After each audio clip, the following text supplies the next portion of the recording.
This is a Media Lab podcast.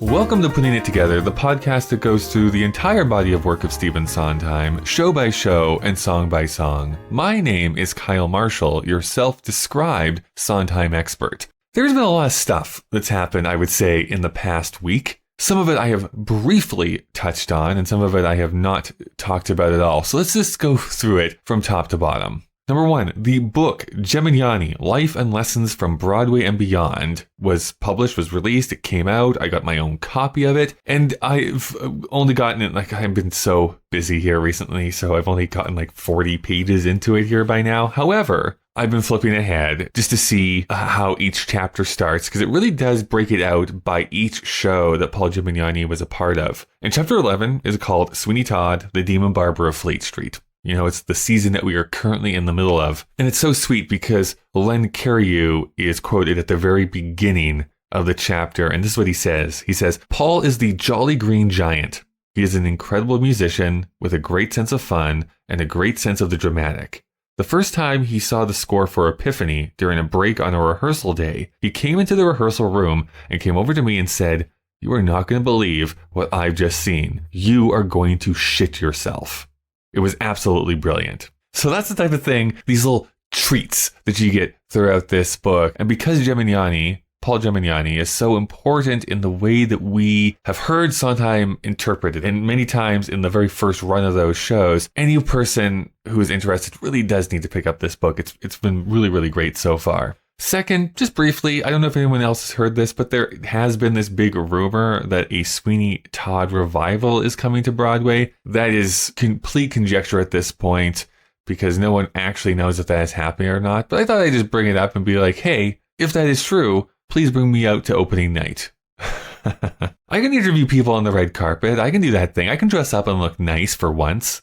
People in the UK had this opportunity to go and see this concert called Old Friends. It was produced by Cameron McIntosh, staged by Maria Friedman, with a whole host of just phenomenal performers. Bernadette Peters, of course, was there, as well as a whole host of old Sondheim actors. Now, I have had the opportunity to listen to some of the audio of that performance. And on YouTube, there's kind of this way to see the last 4 minutes of the show where they actually sing Old Friends. It is some of the most chaotic energy that I perhaps have ever seen. There is no choreography going on. There are people having full-on conversations and not singing along to the song. It is bonkers, but lovely at the same time. There's a moment, of course, where Bernadette Peters dresses up as Little Red Riding Hood and sings that song that Little Red sings, I Know Things Now, which I definitely need to see at some point in my life. I really do hope that they release this as a video at some point, as the pro shot, so that other people can enjoy it, because I would watch the crap out of this. I really do feel there's a third thing I was going to mention, and I have now sat here, I've cut it all out. I've sat here now for 2.5 minutes, trying to rack my brain, going through my emails,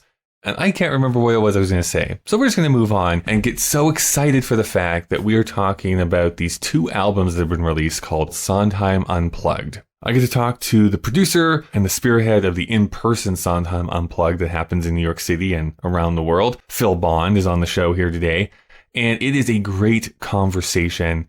I will say that there are a couple of audio problems that you'll probably notice around the midpoint of the episode, but still not enough to ruin the episode. And I would definitely say stick around for our talk about Evening Primrose, because there's some stuff that I learned that I did not know. But there's no reason to belabor the point here anymore. Let's get to my conversation with Phil Bond.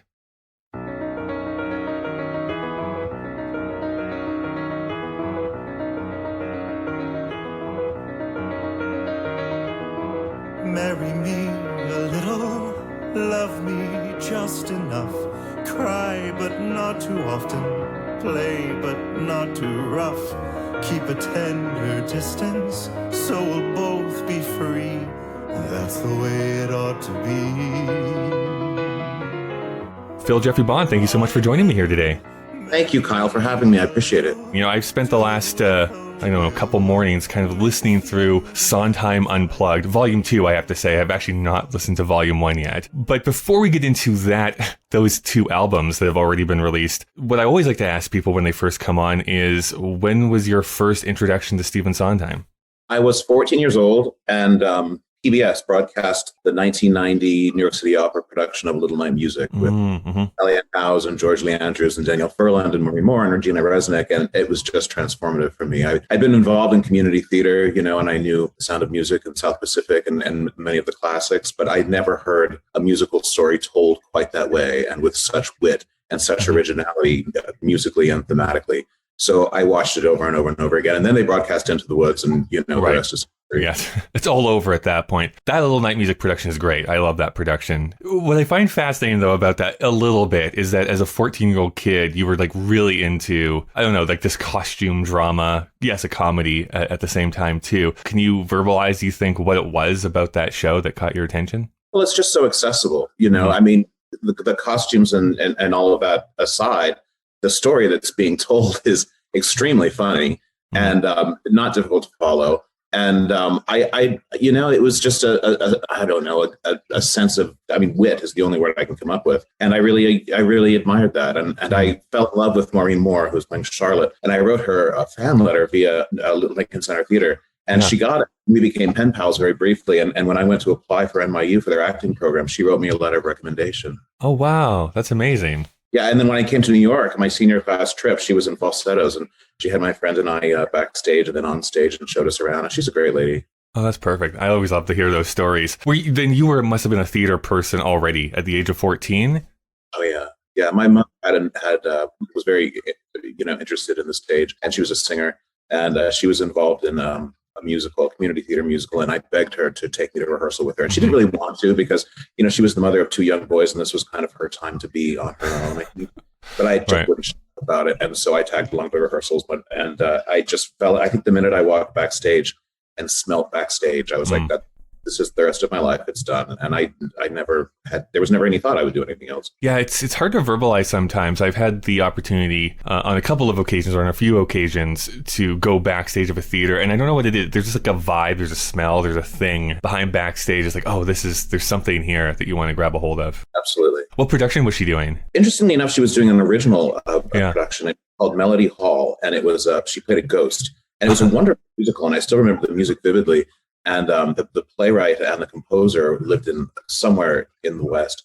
We were living in this little town in Indiana called Columbus, Indiana. And they came out to see it. And so it was my first time working backstage on a production, and it was an original production.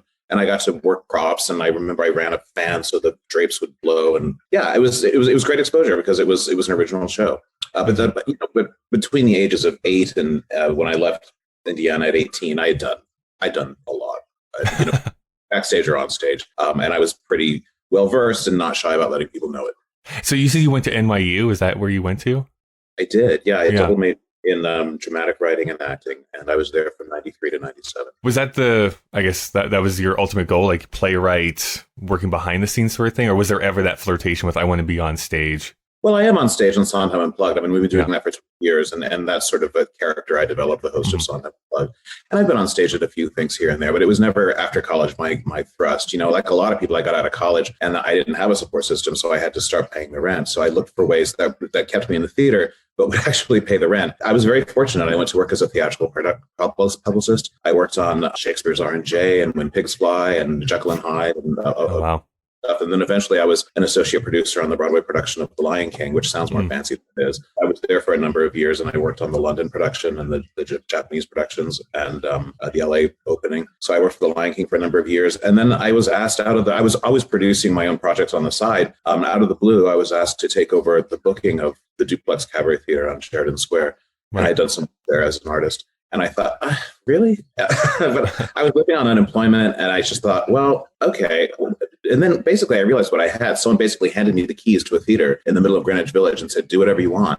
And I was there for 7 or 8 years. I was there for a long time, and we did really amazing work. And that's when I first started realizing that people whom I really admire want to be heard. So, and want their work heard and are really not as intimidating as you might think. So we had everyone from Jason Robert Brown to Michael John LaChiusa to Henry Krieger and Stephen Schwartz. I mean, we debuted Defying Gravity for the first time in that little room. So, I mean, we were very fortunate, and those were great years until they weren't. And then I went on to the Laurie Beachman Theater for a number of years, and then eventually 54 Below, which is now Feinstein's 54 Below. Yeah. I guess when you got those keys, when they handed you over the keys, how long did it take you to figure out like what kind of stuff you wanted to produce and put onto that stage? Or was it kind of an immediate thing like, oh, I know what's going to go here? Well, the Duplex has a long, long history. They were very, very famous in the 60s, especially when they were at what became Rose's Turn. It is now, unfortunately, a real estate office, I think. But, a lot of comedians started their career there, and also a lot of great singers like Karen Mason, et cetera, et cetera. And then when they moved across the square, and they hadn't really been doing anything of note for a long time. They were just sort of picking up the phone, I think, which is fine, but I wanted to do more. So we had to do 60 shows every 30 days, preferably more, to keep that room profitable. So you had to book a lot of things. Maybe you went, oh, all right. But I wanted there to be at least 2 nights a week where we'd have something amazing in there. So I took Sundays and Mondays and I said, okay, I'm going to program these personally, and I'm going to create the shows, and I'm going to decide what. So we created all these shows. Like we did this series called New Mondays that won a couple of awards, where we would have a composer of note, like like I said, Jason Robert Brown would come down and he would debut 3 or 4 songs from something he was working on. And then we'd have some other people, like up and coming musical theater writers, and they would debut 3 or 4 songs that they were working on, and they would all introduce each other. And it was a wonderful little evening, and it ran for 3 or 4 years, I think. I got to meet everybody, and it was great. So we did that, and we did a series called Downtown Revivals, where I had people who were playing the very expensive rooms at the time, like the Algonquin and Cafe Carlisle and things like that. I would say, could you just come downtown for one night only and do your show? And it's not going to be a great financial deal for you. Don't bring all your musicians if you don't want to. Just bring a piano player. We will pay you, but you're not going to make huge dollars. But maybe some of the people who couldn't afford to see you at the Algonquin will come down to see you at the Duplex. And they did, and that ran for a number of years as well. That's where I sort of cut my teeth in inventing original programming. Yeah, so I'm going to ask one more question, and I somewhat apologize because this is so self-serving of me to ask this, but long story short, there's something that I've been trying to develop outside of this podcast that this kind of falls in line with. Were you ever scared going into those ideas? I guess maybe New York, it's a little bit easier, but they're like, oh, I have this great idea, and then no one is going to show up, or there's not going to be a market for this? Or were you pretty confident, like, listen, I have the people that are going to want to see? No. I mean, I was pretty fearless then, and I just did it, and if it failed, and because I had plenty of successes to back me up. That was the great thing about running a room like the Duplex. The whole thing wasn't going to fall apart if an idea didn't work. And I had some ideas that didn't work, and I always worried. I still worry. I still wonder if it will go up. We've been running Sondheim Unplugged for 12 years now. It's packed houses, usually sold out, and every month I think, oh my God, nobody's going to come. Where did the whole idea of Sondheim Unplugged start from? When Sondheim turned 80. In 2010, it was very widely celebrated here in New York. There were these wonderful big concerts, some of which were televised. And I went to one at City Center, and it was hosted by Mia Farrow, and my friend Michelle Pock got me a ticket for it. And Joanna Gleason and Chip Zien and like all these great Sondheim originals were in it. And I, of course, just was drooling over the whole thing. And by that time, I learned certainly the entire Sondheim canon because I'd grown up with it and learned it backwards and forward. But I thought, I know a little bit about Sondheim, and I'd like to celebrate Sondheim's 80th birthday too. And I was running the Laurie Beachman Theater on 42nd and 9th at the time. And I thought, well, let's just do a smaller version without a 42-piece orchestra, and we'll just do it with piano, bass, and drums, and we'll run it for the month of July, which is sometimes a slow month, and we'll run it on Sunday nights in July. And it was only supposed to run 4 performances, and I thought, well, I'll get a Sondheim original that can sort of anchor the evening. Our first one was Sarah Rice, and then we had Kurt Peterson, and gosh, that first month we had some really great people, all of whom are still with us, all still performing the show. I mean, and then I thought, well, actually, we got into rehearsal, and I thought it's so interesting hearing all of this music with just a piano because it strips it of everything. You can just concentrate on the brilliance of the melodies and the lyrics, which are so profound. So I thought, let's not even have a bass and drums. Let's just do it with a piano and make it really, really simple. And of course, I had that feeling like no one's going to come. The first performance we did well. We did some papering because I always freak out and assume no one's coming. So we papered the first 2 performances. But after the first 2, we didn't need to because you couldn't get in. And knock wood, 12 years later, we're still doing it. Yeah. Maybe this is a good time, just in case there's someone who's listening and is like, I have kind of no idea what Sondheim Unplugged really is. I mean, obviously we say we stripped it down and stuff like that, but that's now grown into albums and other stuff. So maybe you can explain a little bit about what Sondheim Unplugged is. Sure. Well, the idea of Sondheim Unplugged, the show, is that people who love Sondheim, or maybe people who drag their spouse, they love Sondheim and they drag their spouse along for the evening, will come and have an enjoyable and informative night in the theater. that is hopefully really, really fun. And it is in no way, a lecture or now a memorial service or anything like that. I host the show, and I sort of pick the juiciest tidbits of gossip from the original Broadway productions, largely from Meryl Seacrest's authorized biography of Sondheim, but also from a number of sources. And I sort of tell the audience about that and just give them a picture of how many Tonys the show won and who was in it, and funny things Len Cariou said during Sweeney Todd, how many people have recorded something in Sven and the Clowns, like the Krusty the Clown on The Simpsons, or disco version by Grace Jones, Kenny Rogers. That's sort of the idea of the show. And then we get, we live in the middle of New York City, and I've been doing this long enough now that I know really great singers from Broadway and cabaret, so that they come and knock it out of the park. And when those two things combine, mostly the singers, to be honest, it usually turns out to be a pretty magical evening. And we've been so fortunate to have great audiences from all over the world when they're in New York. Sometimes they plan their travel plans around us so they can catch our show, which is so flattering. But the idea of the CD is more or less the same idea of the show without me, giving any of the factoids. It's just showcasing some of the greatest singers we've had in the series over the past little more than a decade. I was just calling up the track list here too, because I wanted to call back to something you had mentioned about when you really strip things back, when it's just that piano accompaniment. It does do this interesting thing where, this podcast is all about focusing on the lyrics specifically, but you would think, for me at least, it's like, can Buddy's Blues actually work when it's just a piano accompaniment? Or it's like, can those songs from Sweeney Todd like really truly hold resonance if it's just a piano accompaniment? And honestly, they do. Like, it's so interesting to hear like how the performers approach the song. You have a great piano player, maybe that helps out too, but you still get the emotion coming through those songs, even though it's stripped all the way down. Hello, folks, we're into the follies. First, though, folks, we'll pause for a mo. Now, folks, you'll still get your jollies. It's just I got a problem that I think you should know. See, I've been very perturbed of late, very upset, very betwixt and between. The things that I want, I don't seem to get. The things that I get, you know what I mean? Well, first and foremost, that's a tribute to Stephen Sondheim, because he wrote, as you know, extraordinarily strong material that can withstand a hurricane in terms of being able to understand it with just a piano and hear it differently with just a piano. And secondly, it's a testament to the skill of Joseph Goodrich, who just, like me, knows the canon backwards and forwards, with the difference between he and I. He's a very skillful pianist. And we were very lucky to have him with us throughout this whole project. So yeah, I've yet to find a Sondheim song that doesn't hold up to just a piano. When was that decision made, like going from kind of like this cabaret act to be like, we should be recording these songs for posterity? COVID, really, because, like everyone, come March, February 2020 was our last show. We did 2 shows in London, and then we did the 54 Below, and then we shut down. And, we were supposed to do March, April, May, and June. And then we usually do a short hiatus and come back in September. But of course, all that got thrown out the window. And we were supposed to do a big Sondheim at 90 birthday celebration that I was producing. And we had all these great stars lined up. And so all of that got thrown out. And fans started writing to me on the Facebook page and via my email and just said, gosh, we really miss you. And we miss coming to the show. And we miss doing it for them, really. So I thought, what's the way we could get this to them during lockdown? So I thought, well, let's make a CD. And then I started making a list of all the things I wanted to include on that CD. And I thought, well, we can't just do like a 15-track CD. There's too much good stuff here, because there really were over 120 things on my first list. And then almost everyone unanimously, thank goodness, said yes. And I thought, well, let's just record them all and we'll do 3 volumes. And I was so fortunate to collaborate on this with Yellow Sound Label and Michael Kreuter, who's an amazing label that does amazing things. They're about to release Strange Loop, actually. Right. And he's just such a gentleman. And I'm so glad that our forces met. I've known him, but not well. So that's how it all came about. And we were delayed because, with the various strains that came along, the recording studios were open and then they were closed and then they were open and then they were closed. So we had little hiatuses here and there.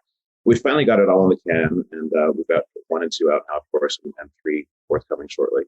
What's the response been so far from the people who've been able to listen to it? Oh my gosh, it's been so gratifying. Strangers tweeting about us and message boards, which are infrequently not so kind. I Google them this constantly, and very, very nice things, very nice reviews. Anytime you put something on the universe, someone's going to hate it, and there's that. So there's a little bit of that, but there's 95% goodwill for our little project, and I'm very grateful for that. Were you actually in attendance for the recording sessions themselves? I was right there correcting lyrics and Yeah, I was very grateful to be there because I didn't know anything about the recording process. It seems like everyone I know has a CD, but I'd never produced one. So Yellow Sound Label walked me right through it. So I got to be in the booth and help shape and mold, and that was great. Were you hoping it would turn into like that Cast Album Company documentary that there is? And it's 3 a.m. and you're chain smoking behind. Yeah, I never thought about that, but now that you mention it, boy, if we ever do a 4th volume, I got to call up the current DA Pennebaker.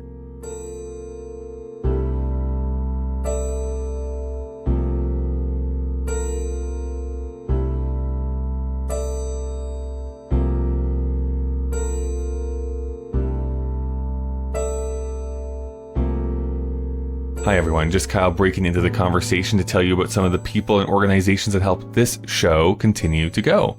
I just start off each one of these messages by saying if you'd like to help support the show for absolutely free, you can give a rating and review on whatever app you listen to podcasts in. It's greatly appreciated. And if you'd like to help monetarily, which will only help to grow and make this show better, you can do so over at our Patreon page. Please do not donate if it impacts you negatively financially. There's also a great time to let everyone know that there was a new patron that started here this week. So thank you so much, Cliff, for joining up over there. I also need to give a huge thank you to the God That's Good tier from Patreon. That's Jack, Todd, Carrie, Louise, Christopher, and Stephen. Putting together as a proud member of the Alberta Podcast Network, locally grown, community supported, the Alberta Podcast Network promotes and supports Alberta-made podcasts and connects their audiences with Alberta-based businesses and organizations. This episode of Putting It Together is brought to you by Inventures, your front row seat to what's next. You can register now for Inventures 2022, where you can learn, share, and be inspired by the startups, entrepreneurs, investors, and global thought leaders who are redefining the future. Inventures runs June 1st to 3rd in Calgary and online, featuring more than 150 sessions, over 250 speakers, international keynotes, expert panels, startup pitch events, networking opportunities, and more. Reserve your pass now at inventurescanada.com. That's INVENTURES Canada.com. This week, we're also brought to you by ATB, specifically ATB Cares. With ATB Cares, giving is easy. Donate through ATB Cares, and ATB will match 20% of every dollar donated to an eligible Albertan charity, maximizing the impact of your donation. You can visit atbcares.com to choose your cause and donate today.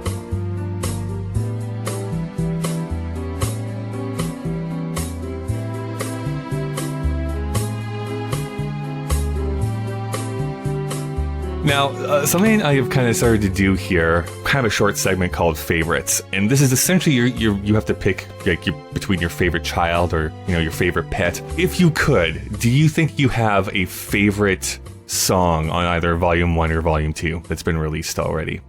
Well, I don't have a favorite. I mean, there's really good stuff.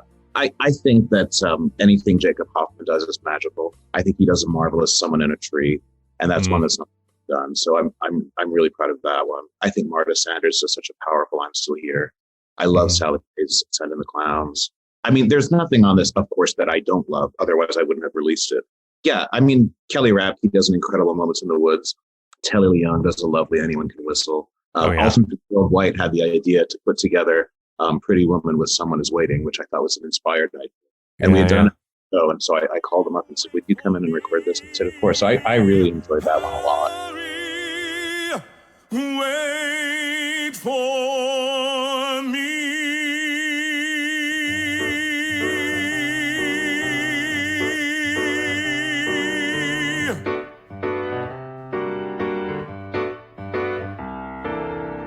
Pretty women, fascinating, zipping how they dancing. Pretty women are a wonder. Pretty women, sitting in the window. Nick Rodriguez does a great Marry Me a Little. I mean, something that was really special, was when I called Danielle Furland, and we had gone to college together. Well, she didn't remember me, and there's no reason she should. We did Midsummer Night's Dream, and I was a freshman and she was a senior, and she had done the show very early on for us at the Beachmen, and I called her, I said, look, we're doing these CDs. Would you consider recording something? And she said, well, yeah, of course. Well, would you like me to record? And I said, well, Hello, Little Girl, I think, from the Wolf standpoint would be really fun. And she was, well, what about Children in Art? And I almost lost it. And I thought, we just recorded it. So I said, Danielle, we just recorded it with Scott Coulter. It's going to be on Volume 3. And then I called her back and I said, I can't get that idea out of my head. Let's just do it because we're going to have 3 volumes and 120 songs. We'll have 2 Children in Art. That's fine. Right. So she came in and recorded it for us, and I'm so glad she did, because it's such a poignant way to, drive toward the end of the first disc of the first volume. You would have liked her. Mama did things no one had done. Mama was funny. Mama was fun. Mama spent money when she had none. Mama said, honey, mustn't be blue. It's not so much do what you like as it is that you like what you do. Mama said, darling. I keep coming back to this. I've now been on record now as like this becoming, I think, one of my top 10 favorite Sondheim songs. That was basically a discovery to me a little bit here just only 2 years ago, because I was not big into Evening Primrose. But Take Me to the World is, I think, beautiful. As long as you have a good singer, you can do a good version, but like this is a great version. Like I really love this production. Hey, thank you. Julie Rayburn's been doing that for us for a while now, so I'm so glad we got to memorialize that to the CD. Also, that's there are two versions of it. There's a duet version, which we don't often do, and a solo version, but the duet version is also very powerful. And I don't know if you heard the Neil Patrick Harris recording with Teresa McCartney, but that's a great recording of that, and it's on DVD, so you can see the original television production. It was released about 15 years ago. We were running, so it must have been about 8 years ago. But it's out there. If you haven't seen it, I recommend it. Time makes no sense anymore. Like everything is like 5 or 6 years ago. No one can remember. You're still right. Oh, speaking of Evening Primrose, I was speaking at an event on Tuesday about Sondheim Unplugged and the CD. A well-known Broadway producer approached me and she said, "Do you know I produced the first ever staged reading of Evening Primrose?" And I said, "I was there. It was. I remember it. Candace Bergen was Mrs. Mundy." Oh wow! And she said, "We're really trying to bring it to Broadway." And of course, the estate, James Goldman, has fought it tooth and nail. The whole really? And I don't think it was ever so much Sondheim who vehemently didn't want it on stage. I could be wrong, but I don't think so. It was the estate of James Goldman. Reason they've been standing in the way of that, and I hope it happens. I really hope it does. I kind of said the same thing when we talked about that show now a few years ago. I think it would make a great little like one act musical like on stage. I think it'd be great. The songs hold up; they're great, and it's a weird show. It's a weird show, and and I tell the audience what it's about during Sondheim Unplugged. Most of them don't know, and it's very classic Sondheimian dark. They end up as panic into the window, and I think that the fear about making it into a full-fledged Broadway musical is that the short story isn't really quite long enough to sustain, a full-length musical. But I think it should probably be a one-act musical paired with another one-act musical, which would be fascinating. Get something that's called Morning Something. So it's like Evening Primrose, Morning Rose, or something like that. Take me to the world that's real. Show me how it's done. Teach me how to laugh, to feel, move me to the sun. Just hold my hand whenever we arrive. Take me to the world where I can be alive.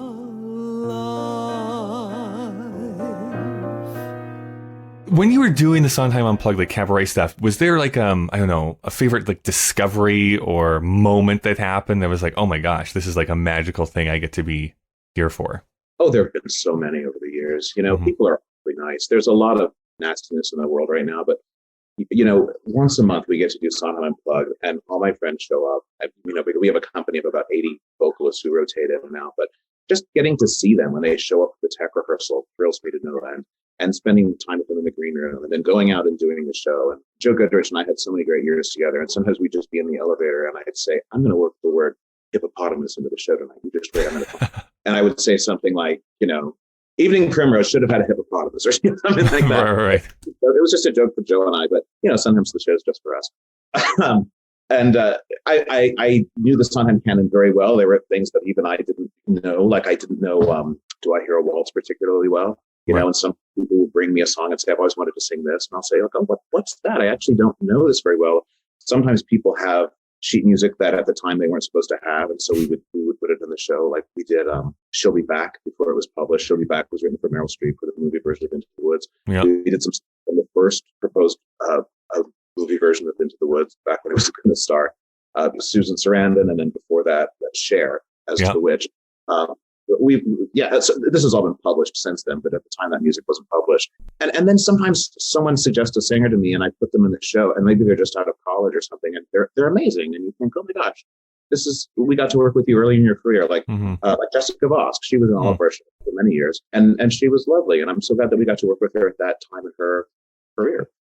Oh, that's cool. Do you have a favorite Sondheim show that you keep going back to? Yeah, like many in the profession, I think it's Sunday in the Park with George, because it just speaks to us so directly. It's about legacy, leaving something behind, the struggle to create that legacy, the sacrifices to do that, and your connection with the art, and ultimately moving on and realizing when you've done all the, be it a piece of art or something in your life or another person or whatever that might be, moving on is an extremely important concept. At least it has been in my life.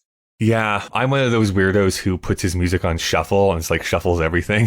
So occasionally something will just pop up like, oh, I haven't heard this for a while. And of all songs, it was that Everyone Loves Louie song on this on the Sondheim Unplugged. And for some reason, it just hits so at the risk of oversharing. There's that lyric that she sings about like, that's the thing, nothing's wrong with him. Like, that's what the issue is. I'm like, oh my gosh, does that hit home currently for me right now? So it's interesting how sometimes those certain songs or certain shows just kind of reappear in your life at the right moment. Like, oh, that clarifies what my problem is. And that's such an interesting song because on its face, it's a comedy song. Right. And then it's, it goes, we choose things and then we choose things and they're Louis and they're Georges. Well, Louis and George. I love it when Julie or anybody comes to sing that for us. That's a good segue into, do you have a favorite lyric at all? Yeah, the choice may have been mistaken, the choosing was not. And that has proven true to me time and time again. Whether it was deciding whether I should leave a job and, I could still be, at the duplex having a lovely time, but I might have never, if I hadn't forced myself to get out of that and then gone on to book other theaters and done other things, all of this may never have happened. So yeah, it's an important thing to learn. I mean, obviously, there's so many things it looks like that you are, plate spinning with here in your life. But is there something that's upcoming as well, like any other shows that people can check out that you have a hand in? Well, Sondheim Unplugged continues its monthly run. We'll be back April 24th, which incidentally is Barbara Streisand's birthday, as I'm sure many of your listeners. And then we'll be there May and June. We'll take July and August off, and we'll be back in September. And then October sees our annual show Into Sweeney Todd's Woods, where we just do shows, songs from those two shows. We've been doing it since 54 open, and that's a great night in the theater. And then I'm dipping my toe back into Broadway, because I worked on The Lion King for a while, and I'm an investor in the Broadway production of Martin McDonagh's Hangman, which is a hysterically funny play. And we just had Tracy Bennett, who's starring in that, guest star in our February show. I don't know if you saw her in End of the Rainbow, where she played Judy Garland, but I've been her fan ever since. So I finally got to meet her and work with her. But that opens on the 21st. If people wanted to listen to Sondheim Unplugged, where are the places that you can listen to it? Well, first of all, you should buy it on Amazon if you're into physical CDs, or you should buy it on Amazon if you're into digital music, or you should buy it on iTunes if you're into digital music. Alternatively, you can hear it on Spotify, and I believe it's on Pandora, and it's on a whole bunch of sites if you just Google Sondheim Unplugged. But it's on Barnes and Noble. I just found out it's a Target. Okay. You can find it all these places. I like to just point people toward Amazon and iTunes. And if people wanted to, see what you're up to, is there a way that they can check you out, either like on a website or social media? Is there anything that people can follow you on? Absolutely. They can go to SondheimUnplugged.com. That's our website. It has all of our press and our history and a bunch of photos and videos on it. Like our YouTube channel. There's also a Sondheim Unplugged Instagram. We don't have a Twitter yet, but my Twitter is Phil G and NYC. We should probably get a Sondheim Unplugged Twitter. We'll work on that.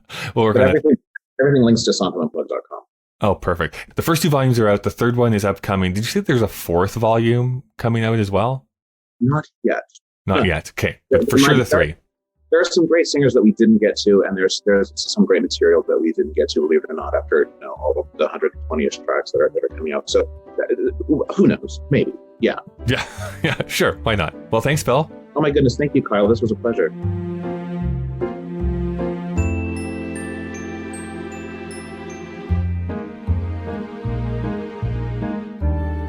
Thank you so much for listening. You can send emails to puttingittogetherpodcast@gmail.com. You can also follow Sondheim Podcast on Twitter and Instagram. And you can support the show on Patreon by going to patreon.com/puttingittogetherpodcast. Thank you to the Alberta Podcast Network, to InVentures, and to ATB this week. Putting It Together is available on Apple Podcasts, Google Podcasts, Spotify, and pretty much anywhere you can get podcasts from. Consider subscribing so that you never miss an episode. Next week, we're back to talking about individual songs, specifically God That's Good. Knock on wood. As always, a big thank you to the great Chris Taniguchi who designed the podcast artwork, and to Nick Driscoll for composing our theme music. Well, we reached the end of our episode. Yes, I know. Goodbye for now.